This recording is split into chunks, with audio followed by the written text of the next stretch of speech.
What's good, YouTube? Welcome back to another video, man. Today's video, we're about to go ahead and react to cartoons were never made for kids.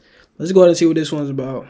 Cartoons are not for children. Okay, for like 40 years, they were almost exclusively for kids, but they weren't originally created for them. Some of the most used to watch successful that. and iconic Thomas. animations of the past 30 years were specifically designed for adults. And aside from a few iconic Disney creators were specifically designed for adults. And aside from a few iconic Disney creations, it's safe to say cartoons are more enjoyable when they are constructed for older audiences. Today, I'm going to take you all on a nostalgia trip, covering adult cartoons from their inception in the 1920s all the way to the crowning point of Adult Swim, the mecca of adult animations. Drink water. In the 1920s, Hollywood was booming, producing an average of 800 feature films per year. There were some cartoons, but they were still in early development. The few cartoons that were made in the 20s were shown at cinemas before a feature film. They were essentially short films with no dialogue, just music and sound effects. It was also in the 1920s where there was a big push for harsher censorship in films and theatrical performances. The Supreme Court ruled in 1915 that free speech did not extend into motion pictures. A lot of films, such as the ones performed at the New York stage, had mature content, nudity, cursing, and adult subject matter. It was like the Wild West with no rules and regulations. In 1927, there was a censorship committee formed by Will Hayes, a Republican politician, to propose some do's and don'ts in the film industry. It took a while for these suggestions to become an actual enforced code, known as Hayes Code. And in the meantime, cartoons would take advantage of the minimal regulations. Wow. Shorty took her bra. Damn! This was known as the pre-code era. Betty Boop. She was a caricature of the 1930s flapper, a woman with more love to give than knowledge to share, typically depicted as being innocent yet scandalous. She had a baby face but the body of a grown woman. Many of these early productions were heavily sexualizing Betty and other animated women. Some of these straight up glamorizing. Yo! Do you like your job? Well, I think if I were you, I'd go somewhere. You better come with me. I have some They pretty much depicted every way possible a woman's dress could get removed from her body. Betty exploded in popularity. However, with the enforcement of Hayes Code in 1934, the animation studio was required to button up Betty's image. She went from being a free spirit flapper to a housewife/career girl who wore fuller dresses. Her curls got straightened out, her earrings got smaller, and she slowly became more mature. She even smelled different.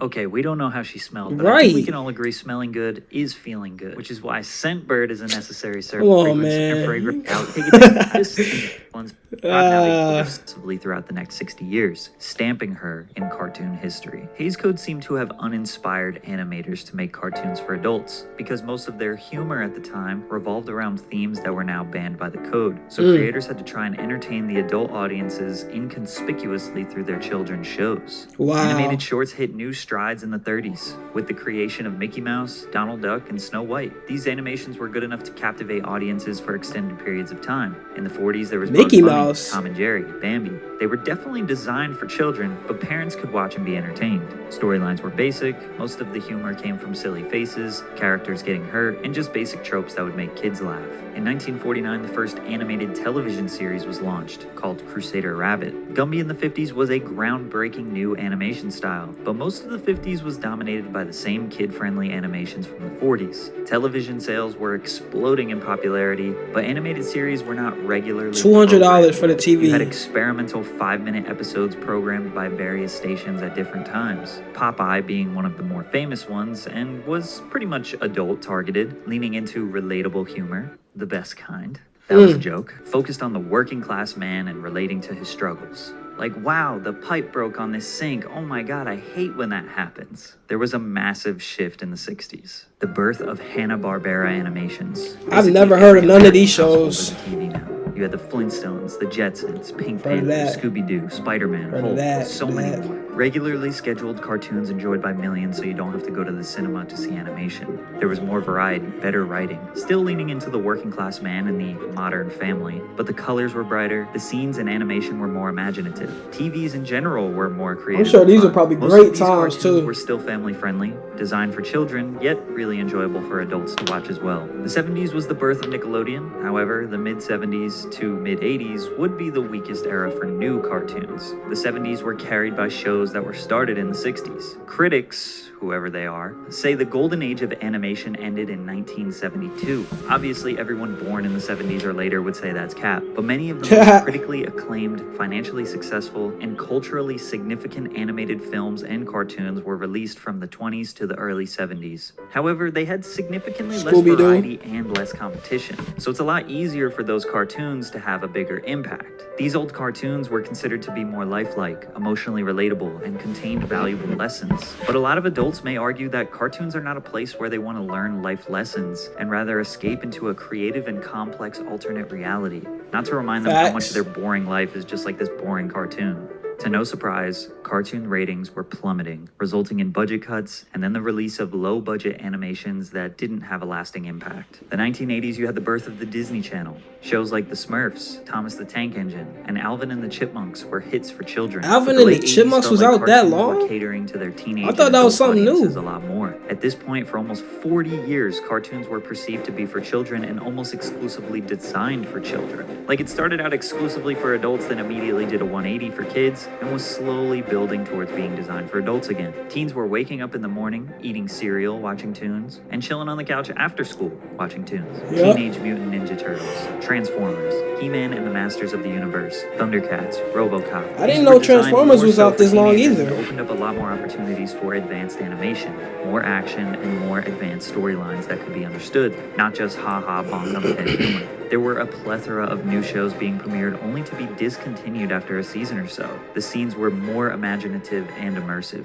Unfortunately, a lot of the shows didn't stick or become as culturally long-lasting as shows made in the 90s. But in 1989, something big happened. A cartoon written and designed for adults without being racist or overly sexual. The Simpsons. The Simpsons is not written for kids. It's written for adults. Was said by Matt Groening, who created the show. Matt was a visionary. I've been watching The Simpsons for a long time, I ain't gonna lie. Needed an adult-oriented cartoon show, so he made it happen. Homer Simpson and Marge Simpson are married with 3 children, Bart, Lisa, and Maggie. They live in the middle America town of Springfield. Massachusetts. It was an animated sitcom without the laugh track, leaning into a classic sitcom storyline. The average American family. Breakfast in the morning, conflict in the day, resolution at night. It was as basic as it gets in terms of understanding the general plot. Just watch the first episode and you have almost all the background information needed to watch the next 32 seasons. Although it was basic in nature, every episode was a new day and the creative possibilities were endless. Homer would overreact, get in ridiculous situations, and handle them how basically nobody would handle them. How about that rain check for the last day? YouTube Premium. Yo, I don't know what that was, bro. Who's in the shower with him? Oh, hell no. The He poured animation bleach in style his stood out eyes? from the rest immediately. They were all yellow, they all had extremely unique features like huge mouths and weird-shaped heads. The show was carried by the extensive array of wacky side characters, all that have memorable characteristics and are voiced by unique and talented actors. The most successful primetime cartoon in history at this point. The Simpsons What about season Family 1 Guy? in 1990 averaged a whopping 27 million viewers per episode. The Simpsons proved that a cartoon designed just for adults can not only be successful, but be the most successful. Liquid Television. Produced by MTV and released in 1991, it was a compilation of animated shorts by independent artists. They were pushing the boundaries of animation. I remember and all of that. it was catered to adults. It was like this little secret network within a network that only a few knew about, which sounds familiar. This was the birth of Beavis and Butthead, which was a crude, humored show about 2 dumbasses who couldn't do anything right. We tricked him. Ugh. Like, there's nobody here. And were obsessed with the idea of getting laid. Ladies beware. Sure, it only lasted a few seasons, but it is culturally iconic. At the time, this was groundbreaking in terms of what comedy and adult cartoons could be. Primarily children watch cartoons, but adults watch cartoons too. In fact, in the evening, on the average evening, more adults are tuned to the Cartoon Network than are tuned to CNN. That was Ted Turner, creator of the iconic Cartoon Network. Ted was a visionary who knew how badly the world needed cartoons. His strategy started with buying the rights to every cartoon ever made. Sounds like an overstatement, but let me break it down. Ted founded CNN, the very first 24-hour news network in 1980. 1 year later, he purchased MGM Studios and United Artists for $1.5 billion, in which he sold a portion to to cut down on Damn. debt. He remained with MGM's pre-1986 library, which included thousands of films, but more importantly, a ton of classic cartoons. Looney Tunes, Merry Melodies, Popeye, the list goes on. In 1991, he purchased almost all of Hanna-Barbera Productions' catalog, which included the Flintstones, Scooby-Doo, the Jetsons, and many, many more. Basically, Ted now owned the rights to every popular cartoon made in the last 60 years that wasn't made by Disney. And with that, he started the first ever 24-hour network dedicated to strictly cartoons. The Cartoon Network did not explode in popularity right away. It was a bunch of reruns of old shows acting as a little nostalgia kick for older folks. This ultimately was a genius strategy because imagine trying to start a 24-hour network with 0 shows that people knew. It would be impossible to get off the ground. So the network started with only old shows and got to work producing originals. Just when you think TV is going to be taken over by all adult animations, we got another renaissance of children's cartoons on Nickelodeon. Doug, Rugrats, Ren and Stimpy, Rocko's Modern Life, Kablam, Ah Real Monsters, Hey Arnold. Nickelodeon was the go-to place for children's cartoons, even though some of these early cartoons were barely for kids.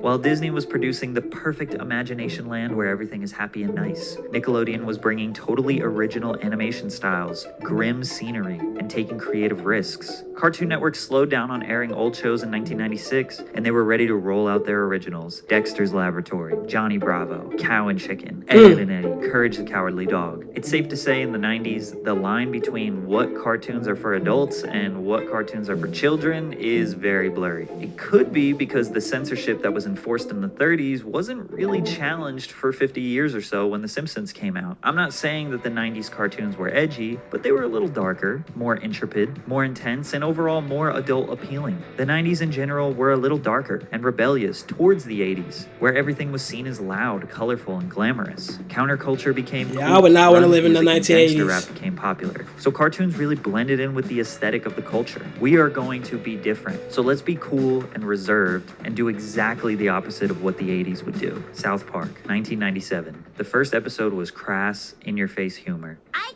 you can't come to school with me. Yeah, go home, you little dildo. Dude, don't call my brother a dildo. What's a dildo? Oh This my show gosh. was not for kids, which is funny because it's a bunch of 4th graders. At this point, Fourth The Simpsons proved you graders? can make fun of pop culture, make fun of politics, make edgy, rude jokes while entertaining millions of people and creating a 9-figure worth show.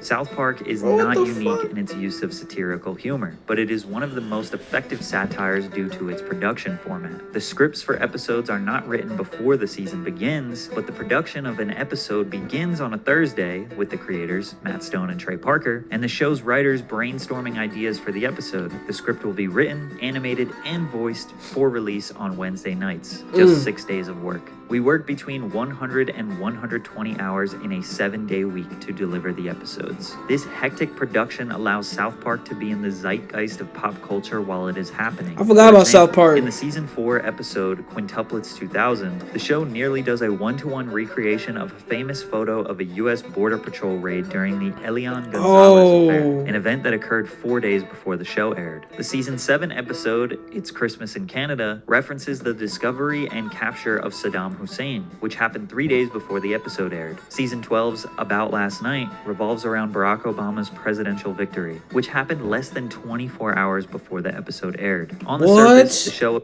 victory episode aired. Season 12's About Last Night revolves around Barack Obama's presidential victory, which happened less than 24 hours before the episode aired. On the surface, the show appeals They was to waiting any on age that. group, but the news-like coverage of more serious current events is certainly appealing to an adult audience. South Park has won 5 Primetime Emmy Awards as well as the prestigious Peabody Award, which honors excellence in storytelling that reflects the social issues and the emerging voices of our day. South Park remains one of Comedy Central's highest-rated programs, and in 2021 was renewed through 2027. 2 years after South Park came Family Guy, Family another Guy. soon-to-be iconic adult animated series, focused on a New England family, which was reminiscent of The Simpsons with a moronic father, stay-at-home wife, and of course, the 3 kids. The first episode aired on Fox immediately after Super Bowl 33 to 22 million viewers. Season 1 maintained high viewership, but would dwindle through the 2nd and 3rd seasons. Following the 3rd season's declining viewership, Fox decided to cancel the show in 2002. I wonder Hard to imagine why a time where Family Guy wasn't they were losing beloved. viewers. Maybe it was just too similar to The Simpsons?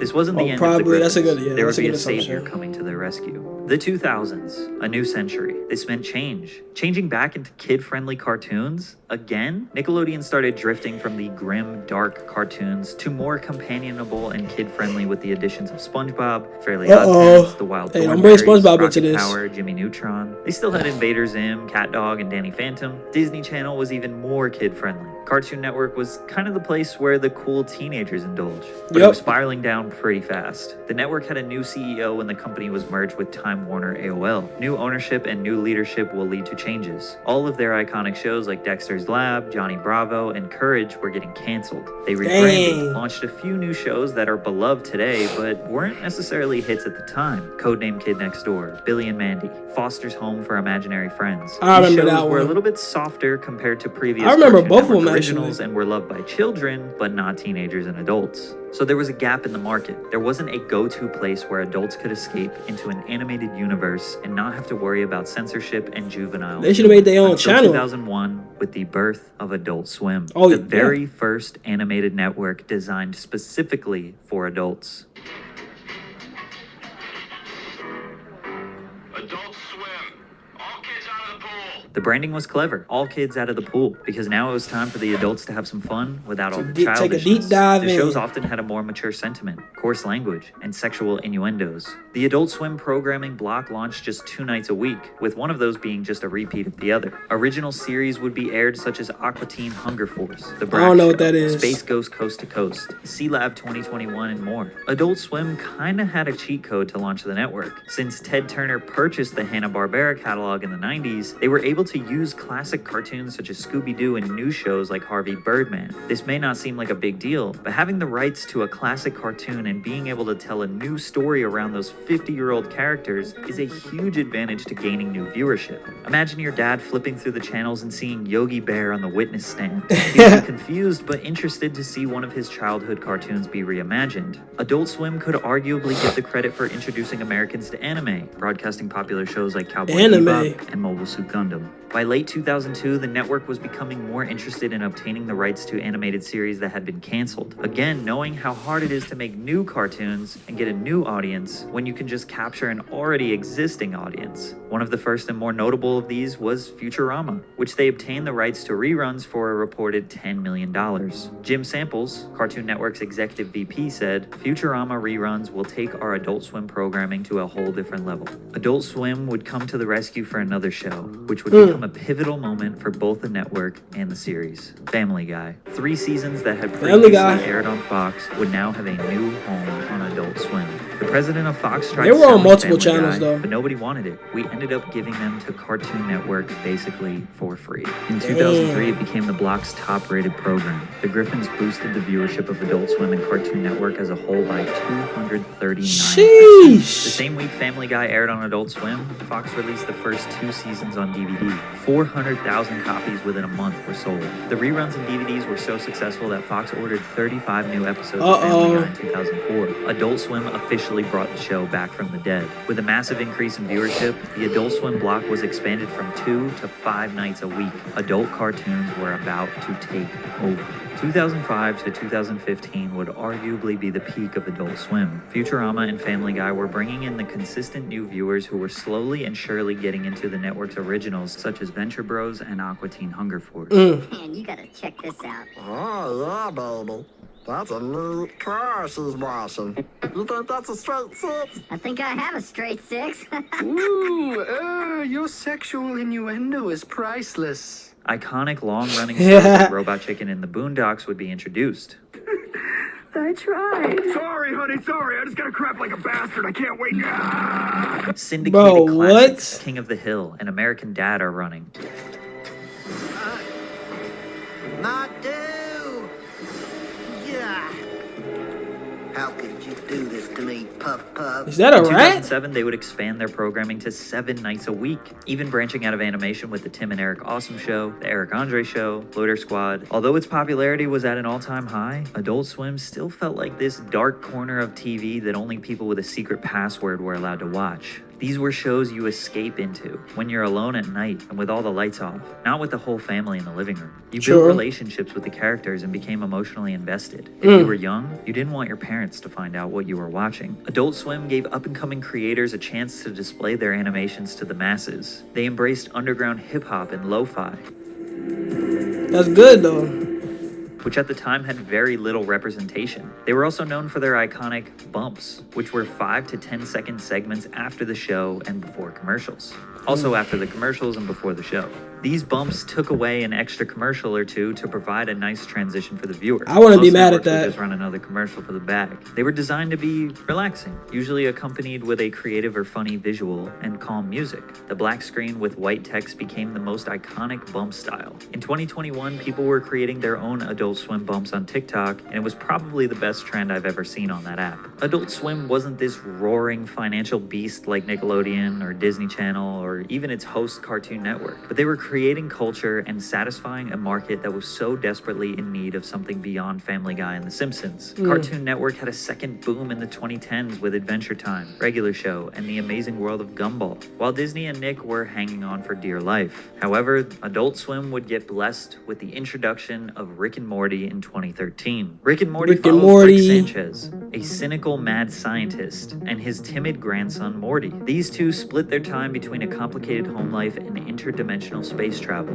There aren't enough words to explain the imaginative and insane plot lines in this show. It's been memed heavily, and the mainstream audience definitely makes it seem a bit cringe, but it's a really great show even still to this day. Throughout its 5 seasons, Rick and Morty has measured an average viewership of 1.67 million viewers, which in the modern streaming era is excellent. Its influence around the world is immense, with multiple video games, tabletop games, memes, and music. But as you know, the way most of these videos end, the streaming era. The downfall of television and birth of social media leads to the rapid dwindling relevance of these networks. Half of the people watching this video don't have cable anymore or don't care to watch it. The others won't be purchasing HBO Max or any other streaming services to watch new or even old classic cartoons. Adult Swim, Cartoon Network, Disney Channel, Nick, they're doing fine. Times are different now. There are too many streaming services. They be glued to the phone social now. media Me platforms, specifically, I know I do cartoons, or networks sometimes. to have much cultural impact. Children's animations are definitely more financially successful and popular. Watching them later on in life is a heavy dose of innocence and youthfulness. But the longevity and day-to-day value that adult cartoons bring is unmatched. No matter where you decide to watch them, whether they are old or new, adult cartoons are and always will be the superior animations. Man, I never knew that it started out as adult type of films. I did know that there are a couple of cartoons to this day, like SpongeBob, that they be doing some very controversial, questionable stuff, but a lot of kids still watch it. I mean, I'm not too sure though. I hope y'all could just let me know what y'all think about that in the comment section down below. My favorite, also in the comment section down below, let me know what's your favorite cartoon to watch. Mine's for sure is SpongeBob. Bro, my 3-year-old be trying to watch Scooby-Doo. Like, that's I don't know, man. I'm gonna be honest.